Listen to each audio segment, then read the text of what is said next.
Em 2018, os custos totais para tratamento da obesidade no SUS ultrapassaram 1,5 bilhão de reais. Hoje, cerca de 57% da população brasileira está acima do peso, um aumento de 15% em 13 anos, e segundo uma pesquisa conduzida pela Unifesp, esse número pode chegar a 70% em 2030, sendo 40% dessas pessoas sobrepeso e 30% com obesidade, aumentando o risco de morte e afogando ainda mais o sistema de saúde com doenças que podem ser evitados. Esse vídeo aqui não tem nada a ver com questão estética, com posicionamento social, cultural, absolutamente nada. Isso tem a ver com saúde. A obesidade pode matar por causar doenças respiratórias, cardiovasculares, câncer, doenças digestivas, doenças neurológicas, diabetes, doenças renais, doenças relacionadas à parte musculoesquelética. E no Brasil, a obesidade é responsável por cerca de 170 mil mortes ao ano. Mas olha que interessante esse relatório aqui da Ipsos. Cerca de 45% da população mundial, nesse exato momento, está tentando de alguma forma emagrecer. A maioria das pessoas, então, sabe quando está acima do peso, sabe dos riscos que corre, sabe que precisa baixar o peso para ser mais saudável. E mesmo assim, a imensa maioria, a esmagadora maioria não consegue. Por que será? Você precisa entender que, como uma força fisiológica natural, o organismo a partir de um momento vai fazer de tudo para você reganhar o peso perdido.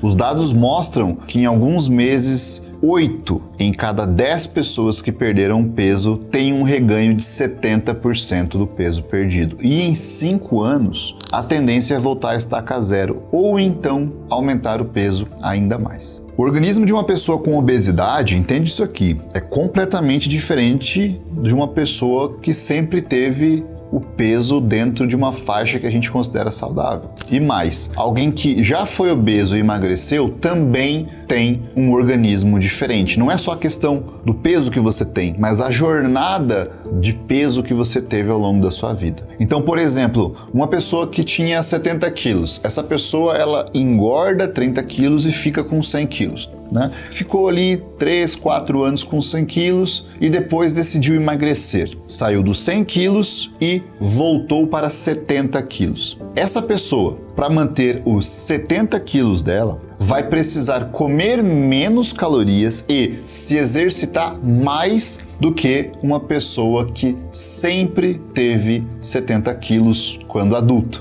Essas adaptações metabólicas facilitam demais o reganho de peso e posteriormente, lá na frente, dificultam ainda mais o emagrecimento. E qualquer vacilo vai engordar. Por isso, pessoas que vivem em efeito sanfona, ganhando e perdendo peso, têm cada vez mais dificuldade de perder poucos quilos. Porque simplesmente esse organismo já não é mais o mesmo. E muitas vezes não tem absolutamente nada a ver com a tua idade, tem a ver com o que você já fez na sua vida que prejudicou o teu corpo. Então, presta atenção aqui, vem aqui. Se você precisa emagrecer, não encare como mais uma tentativa, encare essa como a tentativa da sua vida, porque senão vai ficar cada vez mais difícil emagrecer. Quando alguém fala que perdeu 15, 20 quilos em um período ali de 4 meses, isso não é muito impressionante, tá? Na realidade, impressionante mesmo é uma pessoa conseguir manter esse peso perdido por mais de 2 anos. Mas então você pergunta, cara, mas qual que é a explicação? Por que é tão difícil perder peso? Primeiro de tudo, é preciso entender que o ganho de peso é multifatorial, tá? 50% a gente pode considerar questões metabólicas, hormonais e genéticas, e 50% relacionado ao ambiente obesogênico. E aqui entra uma confusão muito grande. Mesmo uma pessoa que tenha tendência genética de engordar, ou seja, estoca mais gordura do que massa muscular, isso só vai acontecer em um contexto onde haja consumo excessivo de calorias e pouco gasto calórico. Se você tem genética para ganhar gordura e está comendo 1.500 calorias por dia, treinando 5 vezes por semana, você não vai engordar. Além da genética poder influenciar gerenciar o quanto de gordura você vai estocar e também onde você vai estocar essa gordura, algumas pessoas sentem muito mais prazer na comida do que outras. E isso tem a ver com a estrutura das papilas gustativas lá na língua.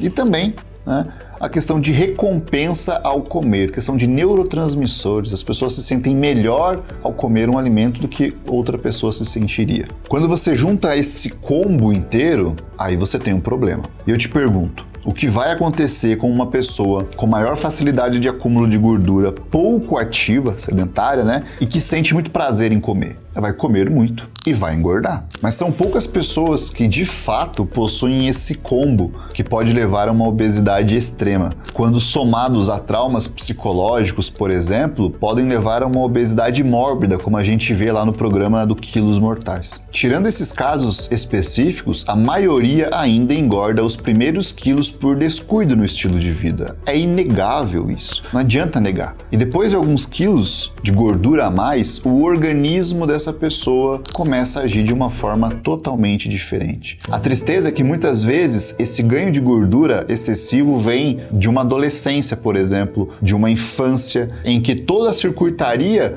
do cérebro dessa pessoa, a circuitaria de neurônios dessa pessoa já está adaptada a ter um prazer e uma recompensa muito maior pela comida, e ela vai arrastar isso pro resto da vida. Então presta atenção aqui, as chances são que você não tá gordo porque tem problema hormonal. A realidade é que você tem problema hormonal porque tá muito gordo. Você consegue entender que o que fez o seu corpo mudar não foi a sua genética, e sim o estilo de vida que você tem levado? E a partir do momento que ganha mais gordura, começa a ter muito mais resistência à insulina, facilitando engordar ainda mais, te deixando letárgico, aumentando a inflamação subclínica crônica. E isso leva também a um down regulation nos receptores de dopamina. Basicamente, para você sentir o mesmo prazer na comida que sentia antes, agora você vai precisar de uma quantidade ainda maior e de uma intensidade de sabor ainda maior. E isso vem com o quê? Com muita gordura, carboidrato e caloria. Essas pessoas, depois de um determinado ponto, acabam ficando muito mais emocionalmente ligadas à comida, que se torna um refúgio. É como se a comida, o álcool, às vezes o cigarro, entendesse e acalmasse ela dos problemas. O seu sistema neuronal muda completamente e você fica mais suscetível à depressão, a estresse crônico, a transtornos alimentares. Começa aí a ter alterações hormonais no controle de apetite, ganho de gordura começa a deixar a pessoa mais resistente à leptina, e a leptina é um dos hormônios que sinalizam a saciedade. E quanto mais gordura corporal ganha, mais esses sinais são potencializados e mais gordura vai ganhar. E aqui começa a ficar cada vez mais claro que a regra de ouro do emagrecimento, que é o déficit calórico, fica cada vez mais difícil de ser aplicado. E veja só, a única forma que existe de emagrecer, a não ser que você faça uma lipoaspiração, é gastando mais calorias do que você consome. Não importa a dieta que você fez, se emagreceu é porque consumiu menos calorias e se movimentou mais. Quem fez bariátrica, sim, emagrece porque está comendo muito pouco. Quem usa Ozempic, emagrece porque está comendo muito pouco. Quem fez jejum low carb e mediterrânea, qualquer coisa, emagrece porque come menos calorias do que gasta. Essa regra de ouro. Não interessa o processo, interessa o final, que nem sempre é muito saudável, né? E agora eu te falo que fazer isso por algumas semanas é fácil, mas manter a constância suportando vontades absurdas de comer, cada vez mais desejos por alimentos calóricos, enfrentando preguiça, a baixa disposição e percebendo que terá que manter um estilo de vida diferente para o resto da vida, faz muita gente desistir. Ainda não vê sentido em fazer isso. Mas como eu disse, isso representa 50% de todo o resultado. E muito disso foi justamente porque a pessoa potencializou. Os outros 50% estão relacionados ao ambiente obesogênico, que o próprio nome já diz. Um ambiente que favorece a obesidade. Um ambiente onde grande parte das pessoas passam o dia inteiro sentadas, muitas nem saem de casa para trabalhar porque trabalham home office. Absolutamente tudo é automatizado. A máquina de lavar roupa, a máquina de lavar louça, o vidro vidro elétrico do carro, as escadas viraram elevadores, absolutamente tudo foi feito para a gente economizar energia. Além da redução absurda no gasto calórico com atividades do dia a dia, a gente está sendo cada vez mais estimulado por propagandas a consumir alimentos mais saborosos e cada vez mais calóricos, menos nutritivos, mais rápidos, mais baratos, entrando nesse loop eterno de facilidade e recompensa a todo custo. As cobranças que sofrem da família, do mercado de trabalho, da sociedade e o pior de tudo, aquela cobrança interna autoimposta tem gerado sintomas de ansiedade e estresse crônico em grande parte das pessoas. Mesmo sem perceber, essas pessoas começam a procurar cada vez mais refúgios e a comida acaba sendo uma dessas. Pelo simples fato de ter em qualquer lugar, não ser ilícito, você pode pedir pelo seu telefone e gerar um prazer muito bom. Pronto, tá feita a cagada. Uma necessidade maior de recompensa associada a um ambiente obesogênico só pode resultar no ganho de peso. E quando a gente começa a analisar de fato isso aqui, é a pontinha do iceberg. Algumas pesquisas mostram que 95% das pessoas que tentam fazer dieta falham ao tentar emagrecer. Mas na realidade esses dados eles são antigos e possivelmente exagerados. Outras pesquisas mostram que é mais ou menos 80%, o que de fato pode ser mais plausível. Afinal, a maioria que diz ter tentado emagrecer não deve ter feito nenhuma dieta, né? Deve ter apenas, parado de comer janta, por exemplo. E aí fez alguma coisa restrita e teve reganho. Mas, mesmo assim, eu acredito que muitas das pessoas ficaram aí pensando, o que será que aqueles 20% que não tiveram reganho, aqueles 20% de pessoas que tiveram sucesso na dieta, fizeram em comum para manter esse peso perdido? O tema é tão complexo, pessoal, que perder peso não necessariamente diz que a pessoa está fazendo alguma coisa saudável, tá? Pode estar simplesmente trocando as suas fontes de fuga.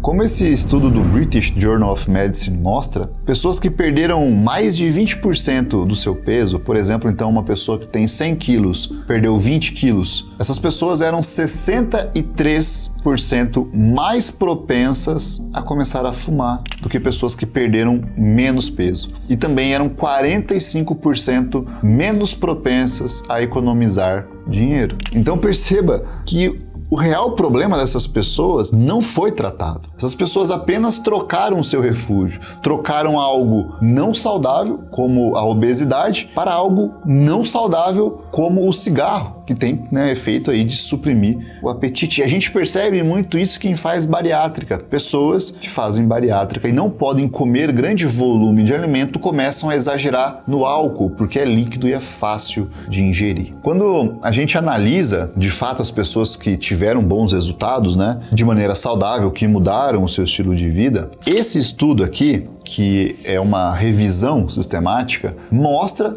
um padrão bem claro: motivação interna. E eu te convido para não ser mais um papagaio de coach que diz que motivação não importa. O que importa é disciplina, Muito bonito. A motivação é a parte mais importante de qualquer objetivo pelo simples fato da motivação ser o motivo para a ação. É o porquê você faz algo. Você, única e exclusivamente, tem disciplina em alguma coisa se tem um motivo para isso.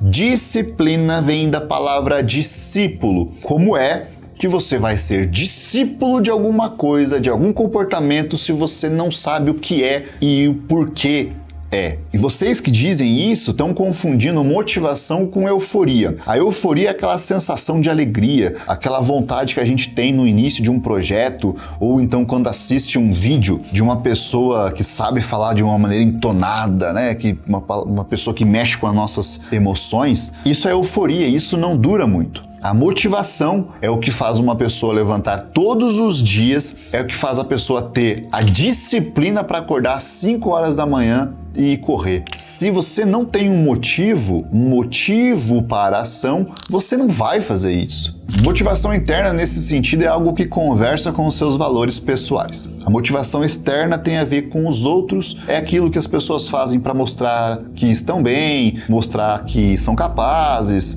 É o tipo de motivação que pode até funcionar por um período, mas a gente sabe que não dura muito, porque não tem sentido no final do processo. E, inclusive, esse tipo de conquista motivada por questões externas pode te trazer um vazio existencial muito grande. É um questionamento que aparece do tipo, tá, conquistei o que eu queria, e agora? O que eu faço? Infelizmente, meu amigo, motivação interna para pessoas com obesidade, na imensa maioria das vezes, vem por medo. Eu vou te dar um exemplo comum de motivação interna que a gente vê muito em consultório. Pessoa que teve um ataque cardíaco. Médico diz que ele não sobrevive na próxima e precisa mudar o estilo de vida o quanto antes. Se esse sujeito ama a vida dele, ou então, melhor ainda, né? Se esse sujeito tem pessoas que dependem dele, e que ele ama essas pessoas e que amam ele vai fazer de tudo para começar a mudar. Algumas outras pessoas passam por situações que se sentem tão humilhadas que prometem para si mesmas que nunca mais vão passar por aquilo,